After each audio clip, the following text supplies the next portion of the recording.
वैसे तो रीवा संभाग दुनिया में सफ़ेद शेर, सुपारी के खिलौने, सुंदर जलप्रपात आदि के लिए जाना जाता है, लेकिन कुछ ऐसे बड़े सड़क हादसे भी रीवा संभाग में हुए हैं जिन्होंने पूरी दुनिया में इसे चर्चा में ला दिया था।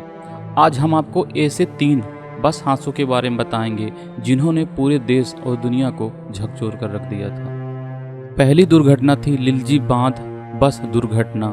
जिस पहली दुर्घटना के बारे में हम आपको बताने जा रहे हैं, यह उस दौर की है जिस दौर में हो सकता है हम और आप में से कुछ लोगों ने जन्म भी ना लिया होगा। प्रदेश के सबसे बड़े सड़क हादसों में शुमार लिलजी बांध सड़क हादसा शामिल है। उस समय यह बांध, जो अपनी विशालता और बहुउद्देशीय लक्ष्यों को पूरा करने के लिए प्रसिद्ध था, इसे बनाने वालों ने भी कभी नहीं सोचा होगा कि यह बांध अपनी उपयोगिता के लिए नहीं बल्कि कई लोगों की जान लेने के लिए जाना जाएगा। सन 1976 का अगस्त महीना, हजारों एकड़ में फैले इस बांध के किनारे किनारे सीधी से सतना की ओर जाते समय यह बस अनियंत्रित होकर इस बांध में समा गई थी, जिसमें लगभग 91 लोगों ने अपनी जान गंवा दी थी। उस समय किसी खबर को एक जिले से दूसरे जिले में पहुंचने में भी हफ्तों का समय लग जाता था, लेकिन इस घटना की खबर आग की तरह फैल गई थी और रीवा को पूरी दुनिया में सुर्खियों में ला दिया था। इस घटना के बाद इस बांध को तोड़ दिया गया था। जो वीडियो हम आपको दिखा रहे हैं वर्तमान की है, जो इस बांध की विशालता को दर्शाती है और अब केवल स्मृति मात्र है। कई वर्ष पहले एक लिलजी बांध में घटना हुई थी, एक बस पलट गई, तो उसके बारे में जानकारी है आपको? जी सर। क्या है उसके बारे में जानकारी? उसके बारे में बस पलटी जी, तो इन्हीं ओकर पूरा ढांचा हो गया था। अच्छा, डैमेज हो गया था, फेमस हो गया। उसमें माने आदमी निकालने में जी जी बहुत भीड़ लगी जी रहा से निकाल पूरी रोडे में जी विषादहीन। तो आप शासन से क्या चाहते हैं कि इस तरह की घटनाएं ना हो? इस तरह से शासन माने उसका सुविधा बनावे, किस तरह का घटना न बने। रेलिंग लगाई जाए, कुछ भी बाउंड्री बनाई जाए। जी सर, ऐसी घटनाएं ना हो। दूसरे नंबर पर आता है गोविंदगढ़ तालाब बस दुर्घटना। अब हम जिस घटना के बारे में बताने जा रहे हैं वह घटना रीवा जिले के मशहूर गोविंदगढ़ तालाब की है। जो तालाब कहीं अपनी खूबसूरती के लिए जाना जाता था, उसके दामन में भी 62 मौत का दाग लगा हुआ है। 16 अक्टूबर 2006 तिवारी ट्रांसपोर्ट की यात्रियों से भरी बस सतना जिले के हिनौती से रीवा की ओर आ रही थी, जिसमें ज़्यादातर कामगार वर्ग के लोग थे। इस बस में सवार लोगों को अंदाजा भी नहीं था कि उनकी यात्रा सदा सदा के लिए समाप्त होने जा रही है।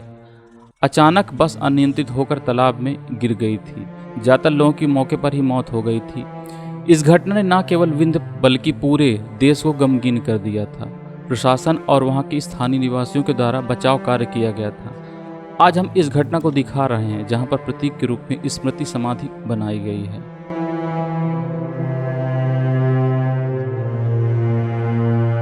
तीसरे नंबर की आती है बाणसागर नहर दुर्घटना। वह सुबह जिसने सूर्योदय के साथ ही 55 लोगों को काल के गाल में समा लिया। मध्य प्रदेश के सीधी जिले के पाटन गांव के बाणसागर नहर में बस डूबने से दर्दनाक घटना हुई थी। इस घटना के बाद न केवल मध्य प्रदेश बल्कि पूरी देश दुनिया को हिलाकर रख दिया था। भारत के प्रधानमंत्री एवं प्रदेश के मुख्यमंत्री ने तुरंत ही ट्विटर पर अपनी प्रतिक्रिया दी थी।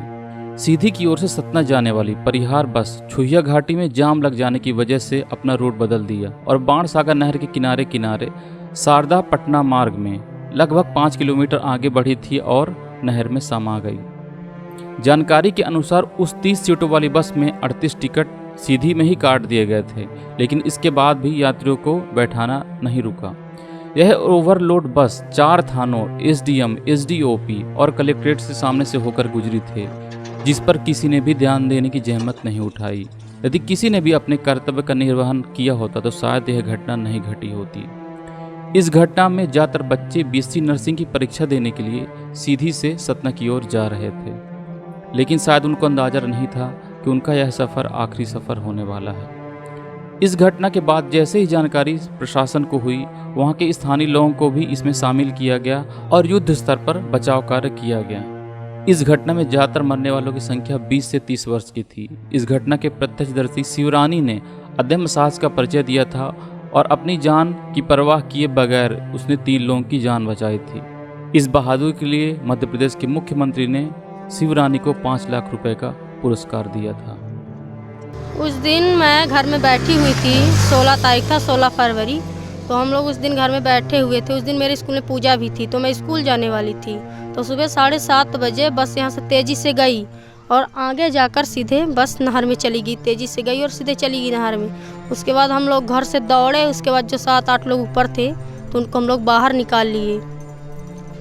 आप सरकार से क्या अपेक्षा चाहती हैं? क्या चाहती हैं सरकार ऐसा क्या करे कि जैसे लिलजी बांध में एक घटना हुई थी, गोविंदगढ़ में एक घटना हुई थी कि वहाँ पे लगभग आप मानिए कि लगभग 60-70 लोग वहाँ पे मारे गए थे और यहाँ पे 54-55 लोग यहाँ पे मृत हुए, है ना? तो आप ऐसा क्या चाहती हैं? कुछ सुझाव है आपका कि सरकार ऐसा क्या करे कि इस तरह की घटनाओं की पुनरावृत्ति ना हो?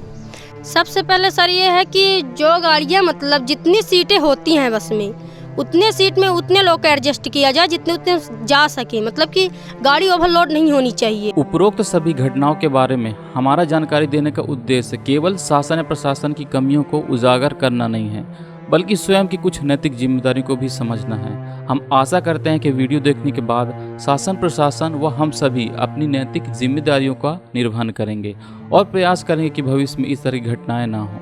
यह वीडियो उन सभी पुण्य आत्माओं को समर्पित है जिन्होंने इस बस हादसे में अपनी जान गंवाई थी। ओम शांति।